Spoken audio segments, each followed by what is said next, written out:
Hey guys, welcome back to HelpClick. In this video, I'll be showing you ProtonVPN in-depth review. But first, check a special offer in the description. So let's get started. Now, if you are a total privacy purist here, ProtonVPN is pretty much the gold standard right now. Now, it was built by the exact same group of scientists who create Proton Mail, and they operate entirely out of Switzerland here. And that is a massive deal because Swiss privacy laws are incredibly strict and completely isolated from heavy foreign surveillance alliances.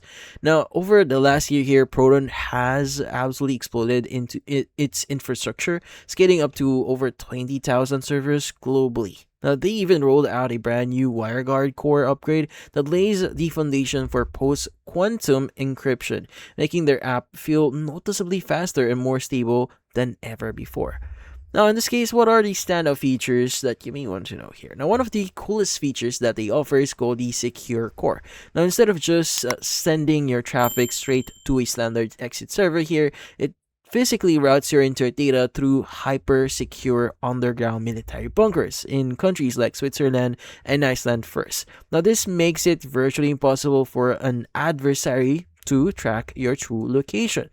Now, it also includes an awesome cool tool called NetShield, which acts like a guard by blocking malicious scripts, annoying pop-up ads, and hidden web trackers right at the network level before they can even load. Plus, unlike most of its mainstream competitors here, all of Proton's apps are entirely open source. This means any independent security researcher on the planet can look at their exact code to verify that they are actually keeping your data safe.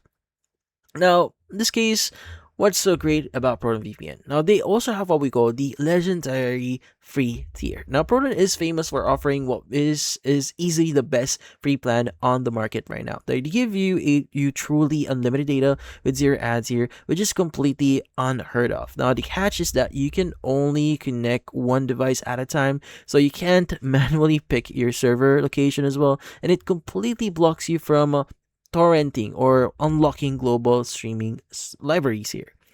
Now, in this case, there are some real limitations here. So that brings up the actual drawbacks you need to know about. So first off here is Proton is definitely not a budget play. Now, their long-term plans are noticeably pricier than rivals like Surfshark. And also because Secure Core bounces your traffic through an extra high security server hop, it can cause a pretty heavy slowdown on your connection, making it great for handling sensitive documents but way sluggish for gaming. Lastly, while it features a aggressive advanced kill switch to protect your data if the connection drops, it still struggles to consistently bypass government censorship blocks in highly restrictive countries like, let's just say, China. Now, ultimately here, if you want a cheap, dead simple app to watch foreign TV shows, you might want to look elsewhere to save some cash. But if you want maximum transparency, audited no logs, privacy, and rock solid security ecosystem here that protects your entire digital life here, well, ProtonVPN is absolutely worth the investment. But that's about it. So if you found this video helpful, hit the like and subscribe button and watch our next video.